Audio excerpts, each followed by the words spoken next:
자, 행동을 변화시키는 기술입니다. 이 기술은 행동 수정 모델 기법하고 같다라고 보시면 되고요. 스키너, 반두라에 대한 내용이다 라고 좀 보시면 됩니다. 자, 첫 번째 모델링이에요. 모델링. 관찰학습이라고도 하고요. 다시 다른 사람의 행동들을 보고 배우는 것을 의미한다 라고 생각하면 되는데요. 반두라의 사회학습에서 이론으로 다른 사람의 행동을 보면서 자신의 행동을 변화시키는 거예요. 아, 저런 행동을 하면 안 되는구나. 저런 행동을 했더니 엄마한테 혼나네. 아, 이거 했더니 엄마가 칭찬해주네. 야, 이걸 잘 보고서 나는 따라해야지 라고 얘기하는 거죠. 그것이 바로 모델링, 관찰학습이다라고 이야기합니다. 그래서 이 비디오나 역할극 자료도 많이 사용하게 됩니다. 그래서 다른 사람이 하는 행동을 보고 따라하게 만드는 거죠. 근데 모든 것들을 모방하고 따라하는 것은 아니고요. 긍정적인 영향을 줄 때만 따라하는 거예요. 친구가 숙제를 안 했어요. 그거 선생님한테 혼나는 걸 보고 내가 숙제를 안 할까요? 아니죠. 숙제를 더 잘하겠죠. 이런 것들처럼 잘못된 점은 따라하지 않고 칭찬받거나 이게 긍정적인 거에만 따라한다라고 생각하시면 됩니다. 자, 두 번째가 타임아웃입니다. 시간을 죽여버리는 거죠. 자, 클라이언트의 특정 행동이, 문제 행동이 특정 상황에서만 나타나는 거예요. 그래서 우리 예를 들어서 장난감을 사달라고 떼를 쓰는 자녀라든지 이런 모습이 장난감을 봤을 때 행동이 나타나는 거죠. 그래서 문제 행동의 주요 원인을 제거하여 문제 행동을 감소시키거나 제거하는 방법인데, 이런 나쁜 행동들을 수정할 때 사용한다라고 이야기합니다. 그래서 가장 좋은 것이 뭐냐면 문제가 나타나는 장소라든지 아니면 그런 상황들을 만들지 않는 것이 중요하게 나타난다라고 말씀을 드립니다. 자, 세 번째가 토큰 강화입니다. 자, 토큰 강화라고 하는 것은 사회복지사가 클라이언트와 약속을 해요. 그래서 어떤 특정 행동을 했을 때 그때 긍정적인 영향을 주는 것인데요. 바람직한 행동, 습관을 구체적으로 미리 정해놓습니다. 정하고 그 행동을 할 때마다 거기에 상응하는 토큰을 주어서 강화하는 것을 의미하는 거죠. 그리고 토큰이 모이면 그것에 상응하는 긍정적인 것으로 바꿔주는 것이다 라고 하는데요. 이 토큰 강화라고 얘기하는 건 우리가 잘 알고 있는 거예요. 이게 뭐냐, 우리가 마트 같은 데 가면은, 마트에 가면 얼마 이상 사면은 뭐 주는 거예요? 마일리지를 준다든지, 예전에는 스티커 같은 걸 붙여줬었어요. 그래서 스티커 다 붙여오면 주는, 이게 바로 토큰 강화라는 거죠. 그래서 긍정적인 행동을 했을 때, 약속한 긍정적인 행동을 하면은 거기에 맞춰서 토큰 하나씩 주고, 나중에 그 토큰을 가지고 다른 거와 바꿀 수 있게 하는 거죠. 예를 들면 우리 교회에서 달란트 시장 같은 것도 해요. 우리 아들도 이제 달란트 시장 되게 좋아하는데, 달란트를 예배드리고 성경 읽고 헌금 내고 이럴 때 달란트를 받았다가 그 받은 달란트로 자기가 좋아하는 물건과 교환을 하죠. 교환을 하면서 그 행동들을 계속할 수 있도록 강화시키는 방법, 이것이 바로 토큰 강화다라고 이야기를 합니다. 자, 행동 시연이 있어요. 행동 시연은 어떤 행동을 했을 때 어떠한 결과가 나올 수 있어. 그러면 거기에 대해서 뭐 하는 거예요? 대처할 수 있도록 연습을 해보는 것이 행동 시연이다 라고 이야기하는 겁니다. 그래서 클라이언트의 문제 상황이 생겼을 때 그 문제에 어떻게 대처하실 건지 반복적으로 미리 연습하는 거예요. 아, 이거 할 땐 이렇게 생길 수도 있어. 이렇게 했을 땐 요게 생길 수도 있어. 라는 것들을 먼저 미리 연습하는 거죠. 그리고 나서 그런 행동이 나타났을 때 적절하게 대처할 수 있도록 하는 방법이 행동 시연이다라고 이야기합니다. 자, 역할극이 있습니다. 역할극이라고 얘기하는 것은 다른 사람, 그러니까 우리가 이제 역할극이라고 하는 것은요, 역지사지예요. 대부분 역지사지가 역할극인데, 서로 다른 사람의 입장에서 상황을 보고 다른 사람의 행동이나 감정을 이해하는 데 중요한 기법이 역할극입니다. 그래서 가족 치료에서 나타나는데, 자, 예를 들면 아버지와 딸이 밤에 싸웠어요. 아버지와 딸이 싸웠습니다. 그래서 왜 싸웠냐? 딸이 술 먹고 늦게 들어옵니다. 그래서 아버지가, 야, 지금이 몇 시인데 이렇게 늦은 시간까지 술을 먹고 이렇게 들어오냐? 코로나도 있고 뭐도 있고 어려운 상황인데 왜 그러냐? 라고 했어요. 그러니까 딸이 하는 얘기, 아버지 내가 다 알아서 합니다. 내가 몇 살인데 지금까지 뭐 이렇게 하세요? 이렇게 해서 둘이 싸웠어요. 자, 그런데 다음 날 딸은 아버지의 역할이 되고요. 아버지는 딸의 역할이 됩니다. 자, 그러면서 어떻게 하는 거야? 어제 했던 이야기를 그대로 재현하는 겁니다. 그래서 아버지는 딸의 했던, 내가 지금 나이가 몇 살이고 뭔지 이런 얘기를 하겠죠. 딸은 아버지가 지금 시간이 몇 시고 술을 지금까지 먹으면 어떻게 하냐 이렇게 얘기한다고 하면 딸은 뭐요? 아버지가 나를 사랑하고 나를 걱정해서 이런 이야기를 했구나. 또 아버지는 뭘 느낄 수 있어요? 아, 딸이 다 컸는데도 불구하고 아직도 애 취급하고 이런 문제를 하니까 내가 지적을 하니까 애는 싫어할 수 있겠구나 라는 생각을 할 수 있겠죠. 그래서 서로를 더 잘 이해할 수 있도록 하는 것이 역할극이다라고 말씀을 드립니다. 자, 체계적 둔감화가 있어요. 체계적 둔감화라고 하는 것은 공포나 불안을 극복하기 위한 방법입니다. 그래서 이 어려운 어떤 문제들이 생깁니다. 근데 그거를 우리가 한 번에 그 문제를 해결하려고 하면 좋긴 하겠죠. 근데 그것이 너무 어렵다라는 거예요. 그러니까 어떻게 해요? 스텝 바이 스텝입니다. 조금씩 빈도를 높이는 거죠. 빈도를 높여서 이런 부정적 감정이나 공포들을 조금씩 줄여나가는 방법이 체계적 둔감하다. 우리가 쉽게 생각하면 발표를 못해요. 발표를 못하는 사람이 있다라고 하면은 그 발표를 하기 위해서 노력을 하게 되는 거죠. 발표를 하기 위해서 노력을 한다. 그래서 처음에는 1분 발표, 그 다음엔 2분 발표, 3분 발표, 4분 발표 조금씩 늘리다 보면 발표 시간이 늘어나게 된다. 그 방법이 체계적 둔감하다라고 이야기합니다. 그래서 부정적인 감정, 공포들을 조금씩 줄여나가는 방법입니다. 자, 이제 마지막 종결입니다. 이제 종결까지 왔는데 이제 종결 이제 거의 다 끝난 거죠. 자, 이 종결에는 이 유형이 있습니다. 종결의 유형. 어떻게 종결을 하느냐, 이게 중요하다라고 이야기하죠. 그래서 종결 유형들이 좀 나온다라고 말씀을 드립니다. 자, 종결 유형은 우리 이제 보통 5가지 정도 볼 수 있는데요. 4가지는 클라이언트에 의한 종결이고 마지막 한 가지만 사회복지사에 의한 종결이다라고 생각을 하시면 됩니다. 자, 종결 유형 첫 번째, 클라이언트의 일방적 종결입니다. 자, 클라이언트 일방적 종결이다라고 얘기하는 것은 뭐냐? 클라이언트가 사회복지사를 만나서 어떻게 하려고 하는데 뭐 하는 거야? 나오지 않는 거죠. 나오지 않는 것이 이 클라이언트에 의한 일방적 종결입니다. 클라이언트가 약속을 갑자기 지키지 않거나 핑계를 내면서 오지 않는 경우에요. 예를 들면 클라이언트와 사회복지사가 약속을 합니다. 이런 문제를 하기 위해서는 우리 이렇게 해야 됩니다. 뭐 아니면은 뭐 이런 문제, 뭐 직업 같은 문제들 이런 거 하기 위해서는 뭘 해야 돼요, 뭘 해야 돼 했는데 클라이언트가 막 싫을 수 있겠죠. 그러니까 뭐요? 그 상담하는 시간이라든지 교육받아야 하는 그 시간에 안 나타나는 것, 나타나지 않아서 종결되는 그런 경우가 이 일방적 종결이다라고 말씀을 드립니다. 자, 두 번째가 일정 기간만 제공되는 계획된 종결이에요. 자, 이 A부터 B까지만 할 거야 이렇게 이제 얘기하는 건데 보통 뭐냐면 학기 중에 실시되는 제공되는 학교 프로그램, 입원 기간에 필요한 병원 서비스, 사회복지 현장 시스과 같은 일정을 정하는 것을 의미합니다. 그래서 뭐냐면 우리가 어떤 프로그램, A 프로그램을 합니다. 이 A 프로그램은 4월 2일부터 4월 30일까지 합니다. 라고 얘기를 해요. 자, 이런 것들이 일정 기간만 제공되는 계획된 종결인데 무슨 뜻이냐? 클라이언트와 사회복지사가 일정을 정하는 것이 아니라 사회복지사가 일정을 일방적으로 정하는 거죠. 그런 것들을 일정 기간만 제공되는 계획된 종결이다라고 이야기하는 거예요. 그래서 내가 그 일정에 맞을 때만 참여할 수 있는 거죠. 자, 그러니까 우리가 방금 얘기한 기관이 일정을 스스로 정하고 그 기간에 맞는 사람만 서비스를 받는 그런 종결이 이 일정 기간만 제공된 계획된 종결이다라고 이야기할 수 있고요. 자, 시간 제한적 종결입니다. 이 시간 제한적 종결은 일정 기간에 제공되는 계획된 종결과 조금 반대된다라고 좀 보시면 되는데요. 무슨 뜻이냐?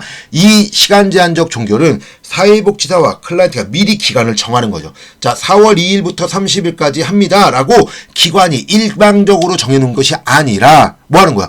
클라이언트와 사회복지사가 서로 약속하고 내 시간에 맞게끔 서로 이야기하면서 그 기간을 정하는 것, 이것이 바로 시간 제한적 종결이다라고 말씀을 드립니다. 그리고 정했어요. 그리고 4월 30일이 되면 종결하는 것이 시간 제한적 종결이다라고 이야기합니다. 자, 네 번째, 시간 제한이 없는 종결이에요. 이건 뭐냐면 사회복지사와 클라이언트가 서로 이야기를 했는데 뭐냐? 쉽게 생각하면 시작 날짜만 정해놓은 거예요. 시작 날짜만 정해놓고 시작을 한 거죠. 그리고 시간이 지날수록 클라이언트의 상황들이 좋아지게 됩니다. 의존성이 줄어들 수밖에 없겠죠. 그럴 경우 사회복지사가 또는 클라이언트가 종결을 하게 되는 겁니다. 뭐 클라이언트가 종결한다라고 하는 건 뭐 일주일에 3번을 모였는데 어느 순간부터 2번 오고 1번 오고 어쩌면 안 오면 종결할 수도 있는 거고요. 사회복지사가 클라이언트는 내 스스로 내가 좋아졌다고 느껴지니까 좀 덜 오겠죠.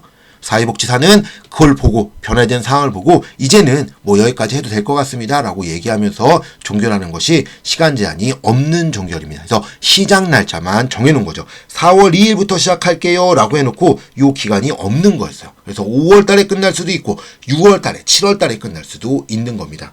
자, 다섯 번째, 사회복지사 이동에 의한 종결. 제가 봤을 때 가장 안 좋은 게 이 사회복지사의 이동에 의한 종결이 좀 안 좋다라고 얘기할 수 있는데요. 뭐냐면 사회복지사 퇴직으로 인해서 종결하게 되는데 이게 왜 문제냐라고 하면은 클라이언트는 나는 무슨 문제를 받고 무슨 문제를 해결하기 위해서 이렇게 왔는데 하는 도중에 가는 거잖아요.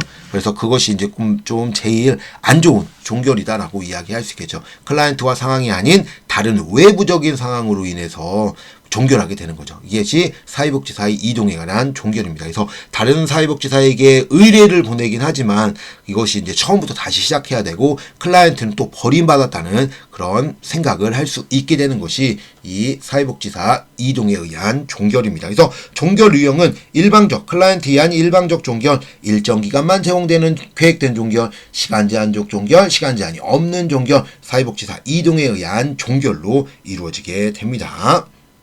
자, 부정적 반응입니다. 뭐 이제 종결할 때쯤 되면은 클라이언트의 부정적인 반응들이 나타나게 되는데요.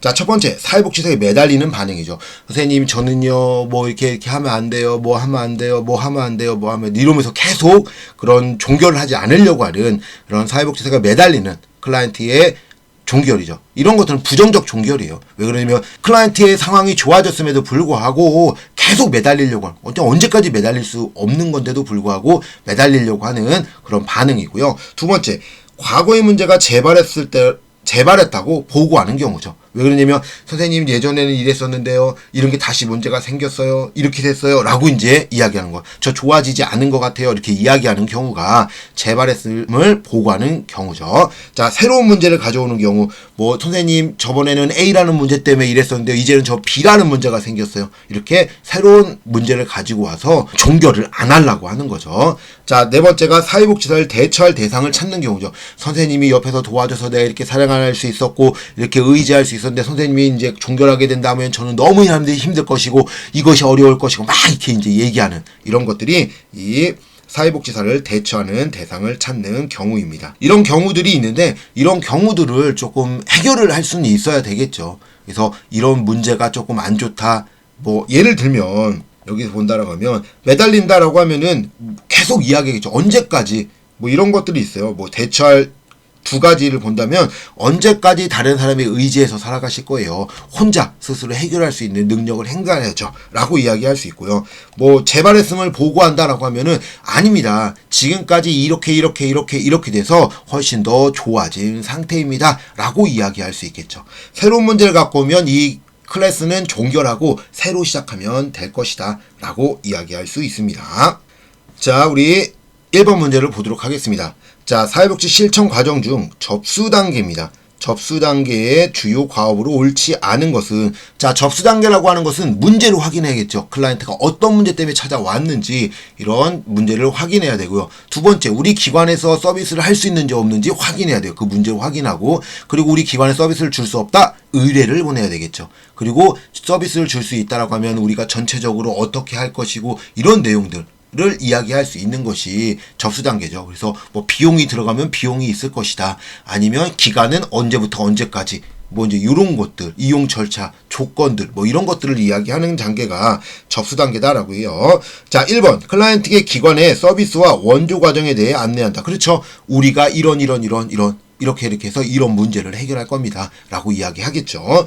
자, 그럼 방금 문제를 해결하는데 그 보기 위해서는 클라이언트가 어떤 문제를 갖고 있는지, 문제에 관한 욕구가 무엇인지 파악을 해야 됩니다.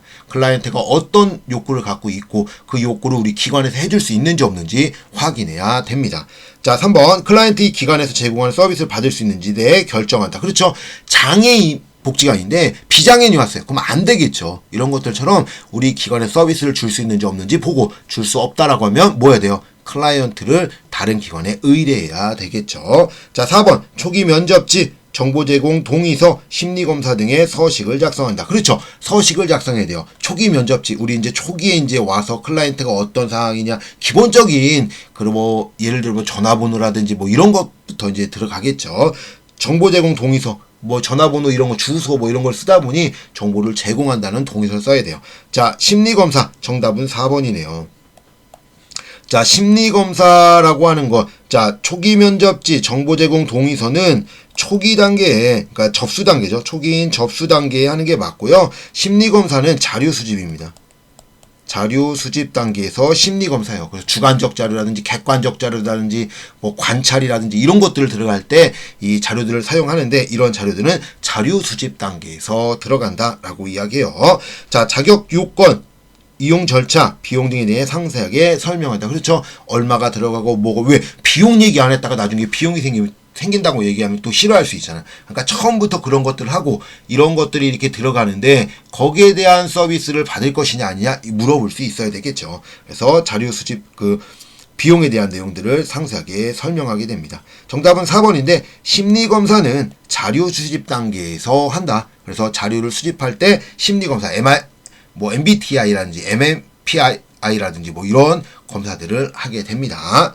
자, 2번 클라이언트의 생애 동안 발생하는 사건이나 문제의 발전 과정을 사정하는 데 쓰이고 특정 시기의 생활 경험을 이해하도록 돕는 사정도구는, 자, 생태도네요. 생태도는 뭐예요? 환경과의 상호작용. 환경과의 상호작용이죠. 상호작용을 보고 어떻게 상호작용을 하는지 보는 거죠. 자, 생활력 도표입니다.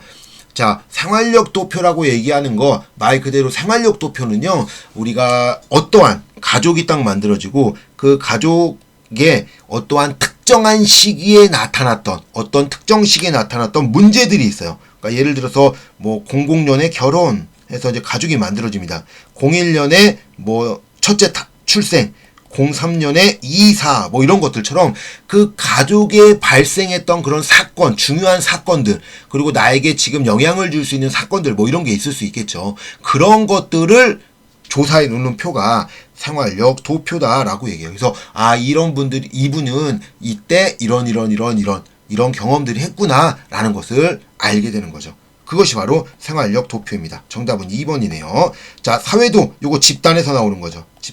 집단 구성원 간의 상호작용입니다. 집단 구성원 간의 상호작용이 사회도고요. 가계도라고 하는 것은 뭐예요? 가족 안에서 나타나는 거죠. 자, 생태도는 가족이 아닌 환경과의 상호작용을 본다라고 하면은, 가계도는 가족 구성원 간의 상호작용을 보는 것이, 사회도는 집단 구성원들 간의 상호작용을 보는 것이다 라고 이야기하죠.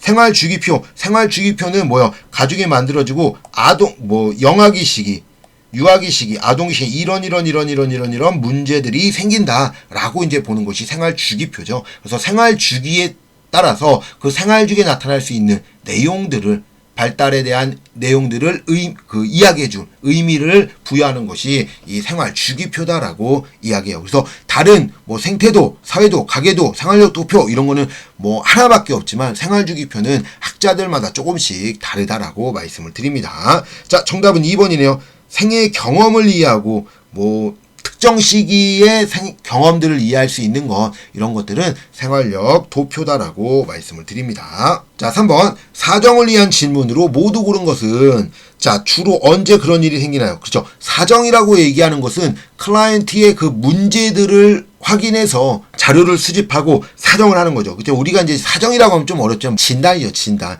지금 클라이언트에겐 이런 상황입니다. 이것 때문에 이렇게 힘들고요. 이렇게 돼 있습니다. 라고 이야기하는 것이 사정이에요. 그러니까 그 사정을 진단을 하기 위해서, 사정을 하기 위해서는 클라이언트의 상황들을 알아야 돼요. 그러니까 물어보는 거죠. 언제 그런 일이 생기나요? 그렇죠. 그런 일은 생길 때 주로 어떻게 하셨냐? 대처 방법은 어떻게 하셨나요? 라고 물어볼 수 있겠죠. 자, 그 일에 관련된 사람은 누구인가요? 이 문제 이렇게 돼요. 그리고 그 일로 가장 큰 영향을 받는 분은 누구인가요? 라고 물어볼 수 있겠죠. 자, 정답은 5번이네요.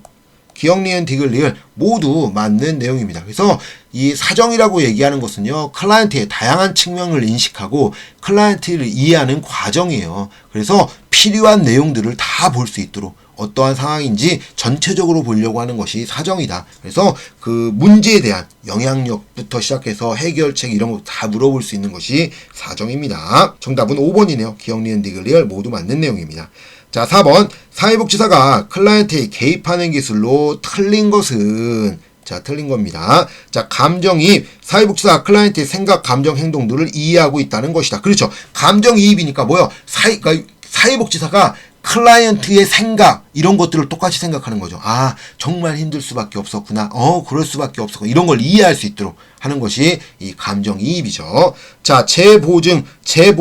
보증이 뭐요? 믿어주는 거죠. 믿으니까 보증서 준다고 하잖아요. 재보증, 다시 믿어주는 거요. 다시 믿어주고 지지해주는 방법이 재보증이다. 그래서 재보증은 지지 생각하시면 돼요. 클라이언트가 가지고 있는 능력, 감정, 욕구들을 클라이언트를 지지해주는 기법이다. 이게 바로 재보증, 다시 믿어주는 거죠. 그러니까 지지해줄 수밖에 없겠죠. 자, 3번 초점은 뭐요? 3,000% 빠진 거를 주제 맞게 돌아오는 것을 의미하는 것이 초점화였어요. 초점화라고도 하고 재초점화라고도 합니다. 클라이언트와 사회복지사의 주위에 현재 작업으로 맞추는 것이다. 그렇죠. 현재 작업.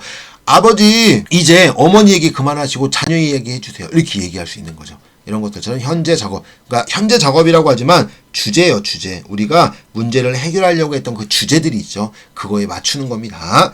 자, 명료화. 4번 명료하네요. 클라이언트가 자신의 문제를 잘 알고 이해할 수 있도록 새로운 틀을 제공하는 것이다. 자, 명료화라고 하는 것은요. 클라이언트가 어떤 말을 막 합니다. 그러면 사회복지사가 듣고 그걸 내가 잘 이해했는지 되물어보는 방법이 명료화예요. 왜? 클라이언트가 모호하게 얘기하니까 내가 좀 사회복지사가 이해하는 조금 어려울 수 있겠죠. 어머니가 이야기했던 말이 이런 내용이 맞습니까? 라고 되물어보는 게 명료화예요. 틀을 제공해준다. 뭐 이해할 수 있도록 틀을 제공해준다. 이런 거는 명료화로 보기 어렵습니다. 자, 직면이에요. 직면, 뭐야? 직접적으로 면상을 보고 이야기한다. 라고 하는 것이 이제 직면이죠. 그래서 이게 쉽게 되면 언행일치예요. 언행일치가 되지 않을 때 이야기. 어머니, 말로는 아들을 사랑한다고 하시면서 맨날 아들을 때려요. 그거 잘못된 거죠. 이렇게 얘기할 수 있는 거죠. 그래서 클라이언트의 변화를 방해하는 부정적 감정, 생각, 클라이언트를 인식하도록 돕는 거죠. 어머니 생각이 지금 잘못됐다. 어머니의 감정이 잘못됐다. 어머니의 행동이 지금 잘못됐다. 라고 인식할 수 있도록, 깨달을 수 있도록 뭐 하는 거야? 얼굴을 보고 이야기하는 것이 직면이다라고 말씀을 드릴 수 있습니다. 자, 정답은 4번이네요. 4번이 틀렸습니다. 명료화는요, 방금 이야기한 클라이언트가 이야기한 걸 듣고 그것이 사회복지사가 내가 잘 이해했는지 되물어보는 방식, 이것이 바로 명료하다라고 이야기합니다. 자, 5번. 사회복지사가 실시한 기술은, 사회복지사는 클라이언트에게 태권도를 시켜 학원폭력을 대처할 수 있게 했다. 뭐요? 기존에 하는 거, 무슨 문제가 생길 수 있으니까 그걸로 대처할 수 있도록 미리 하는 거, 뭐요? 행동시연이죠. 행동시연에 대한 내용입니다. 자, 모델링. 보고 배운다고 그랬죠. 보고, 다른 사람이 하는 행동들을 보고 따라하는 것. 이것이 모델링이라고 했어요. 자, 행동 조성입니다. 이 사회복지사가 클라이언트에게 기대하는 반응, 행동들을 학습하도록 하고요. 그 보상을 주고, 그리고 한번 그 목표에 도달했을 때가 아니라 낮은 목표로부터 높은 목표로 행동할 수 있도록 계속 행동 수정을 하는 거예요. 이게 이 행동 조성이라고 하는 것이 어떠한 상황이 생길 때 그 상황을 뛰어넘을 수 있도록 클라이언트에게 뭐 하는 거예요? 능력을 향상시키게 하는 거죠. 어떤 목표를 정해주고 그 목표를 한 번에 넘을 수는 없잖아요. 그러니까 조금씩 위로 올라갈 수 있도록 해주는 것이 행동 조성이다라고 이야기합니다. 그래서 낮은 목표로부터 높은 목표로 전진할 수 있도록 그 행동 수정을 하는 기법이 이 행동 조성입니다. 그래서 체계적 둔감화랑 유사한 방법이 행동 조성이에요. 자, 위장이 있습니다. 자, 위장이라고 하는 건 뭐예요? 우리가 이제 쉽게 얘기하면은 다른 모습을 볼 수 있도록 하는 것이 이제 위장이죠. 다르게 행동을 보여줄 수 있도록. 자, 그래서 상대방이 어떤 생각을 하게 만들고요. 그 상대방이 그 이야기를 해요. 이런 문제가 있어요. 이런 거예요. 그때 했을 때 행동을 부인하는 것이 이제 위장인데요. 자, 어머니가 이렇게 얘기해요. 아들에게 토끼에 대한 설명을 막 합니다. 그래서 아들이 토끼! 그랬더니 아닌데, 그거 토끼 아닌데, 이렇게 얘기해 버리는 거. 이런 것들이 위장이다라고 이야기하는 거예요. 자, 사후관리라고 하는 건 뭐예요? 프로그램이 끝난 이후에 나타나는 거죠. 그래서 종료 후에 클라이언트가 잘 적응하고 있는지 아니면 어떤 문제가 다시 생겼는지 그런 것들을 점검하는 과정, 이런 것들이 바로 이 사후관리다라고 말씀을 드릴 수 있습니다. 자, 행동시연 아까 이야기했죠. 미리 연습하는 거다. 그래서 학원 폭력에 태권도로 대처할 수 있도록 하는 건 행동시연에 포함이 되는 겁니다. 정답은 5번이에요. 자, 6번. 다음에 설명하고 있는 종결의 유형은 종결 5가지였죠.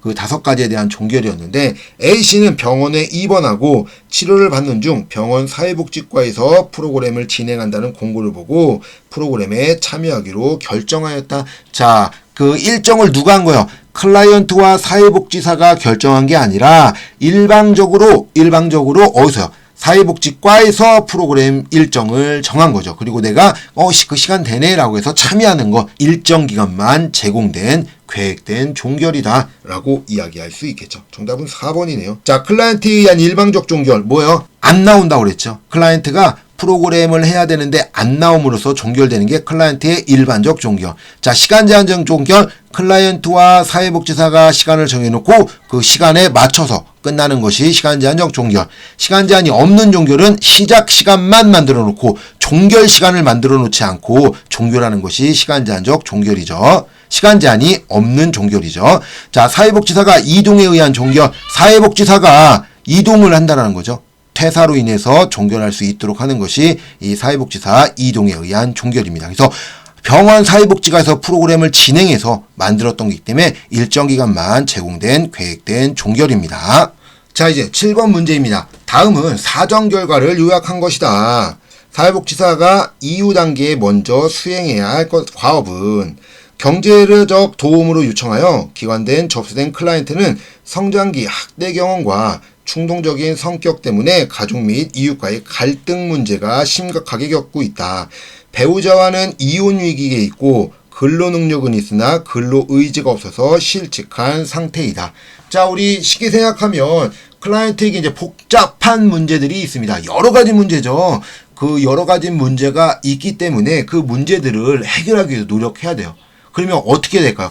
여러 가지 문제가 막 산재해 있어요. 그러면 제일 중요한 게 뭐예요? 우선순위죠. 우선순위를 작성해야 됩니다. 그래서 가장 중요한 것들부터 정해놓고 그 문제들을 해결할 수 있도록 해야겠죠. 그냥 마구잡이로 어떤 것부터 해주는 거 이런 것들이 아니죠. 그냥 방금 이야기한 것처럼 처음에 했으니까 갈등 문제부터 해야 되겠구나. 결혼 문제부터 이혼 위기를 해결해야 되겠구나. 실직을 먼저 해결해야 되겠구나. 이런 것들도 좋을 수 있겠지만 들은 순서대로 해줄 수도 있겠지만 그게 아니라 가장 클라이언트에게 중요하고 우선순위를 정해서 무엇인가 할 건가 먼저 해야 됩니다.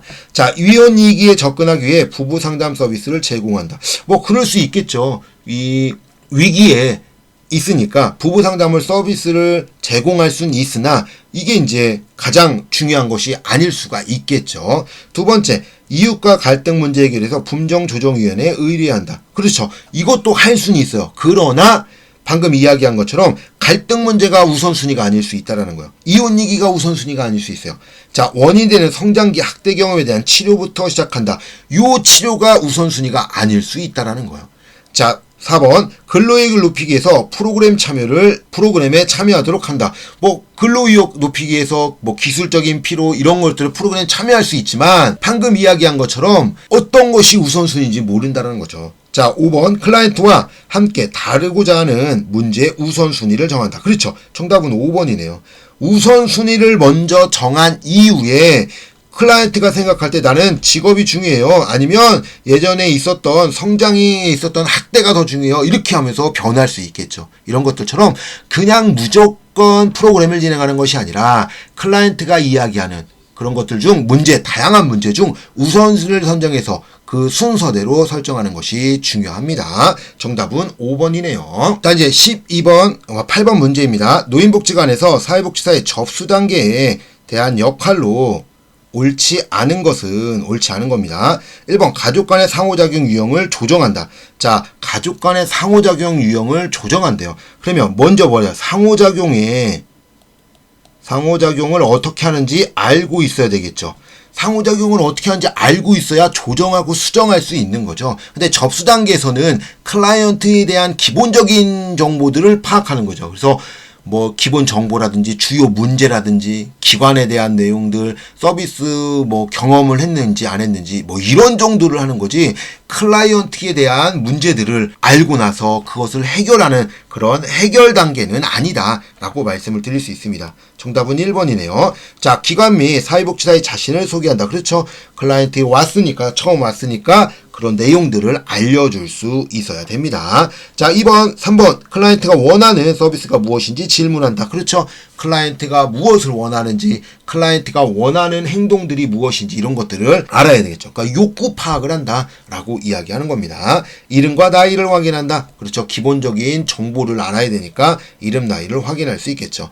클라이언트의 저항감이 파악되면 완화시킨다. 그렇죠. 왜? 저항감이 생겨서 안 할 수 있으니까 접수 단계에서 이야기하면서 이 저항감을 완화시켜가지고 프로그램을 진행할 수 있도록 해줘야 됩니다. 그래서 이 클라이언트의 저항감이 파악되면 완화시켜야 됩니다. 정답은 1번이네요. 상호작용 유형을 조정하는 단계는 우리가 보통 실행 단계다라고 얘기해요.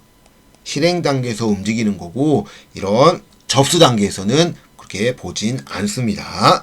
자, 9번 문제. 사회복지 실천 과정을 순서대로 바르게 나열한 것은, 자, 순서대로 바르게 나열한 거네요. 뭐 우리 사회복지 실천 과정은 어떻게 되냐? 처음에 뭐 해야 돼? 접수해야 돼. 접수를 해야 됩니다. 뭐 접수를 하고 그 이후에 자료 수집을 하죠. 이 사람이 이런 문제가 있구나, 이런 거 있구나, 자료 수집을 하고, 그리고 이 자료 수집한 것 따라 사정을 하게 됩니다. 자, 그리고 나서 뭐 해야 돼요? 계획 수립을 해야겠죠. 계획 수립을 하고 개입을 해야 되겠죠. 개입을 하고 종결하면서 뭐 평가를 할 수 있고요. 그 후에 사후 관리 순으로 들어간다. 사후 관리 순으로 들어간다. 아니면 사후 평가 뭐 이렇게 들어갈 수 있겠죠. 자, 그럼 클라이언트가 서비스 계약을 실시한다. 자, 계약이라고 하는 것은요, 이게 계획 수립할 때 이 계약 및 계획 수립이에요. 계약을 한 이후에 계획을 수립한다 라고 생각하셔야 돼요. 자, 그러면 이거는 4단계네요. 자, 프로그램 훈련을 제공한다. 그건 개입이죠. 이거는 5단계. 초기 생태도를 작성한다. 생태도 작성 왜요? 자료를 수집해야 되니까. 이건 2단계네요. 사후 평가, 사후 관리, 마지막 7번째 단계네요. 자, 니은, 기억, 디귿, 리을이네요. 니은, 기억, 디귿, 리을. 정답은 3번이 되겠습니다. 뭐 그렇게 어려운 내용은 아니긴 한데요. 그 내용들이 어떻게 순서만 좀 알면 쉽게 풀 수 있는 문제다라고 말씀을 드립니다. 자, 마지막 10번 문제입니다. 문제와 욕구를 확인하여 기관의 정책과 서비스에 부합하던지 판단하는 사회복지 실천 과정은, 처음에 오는 거야. 클라이언트가 와서 내가 이 기관에서 서비스를 받을 수 있는지 없는지 확인하는 방법 뭐예요? 접수 단계죠. 접수 단계에서 하게 되는 겁니다. 접수를 하게 되고 그 기관에 서비스 줄 수 있다? 그때 자료 수집하고 사정하고 계약 및 계획 수립하고 개입, 종결 및 평가, 사후 관리 순으로 넘어간다라고 말씀을 드립니다. 정답은 1번 접수 단계다라고 말씀을 드리겠습니다.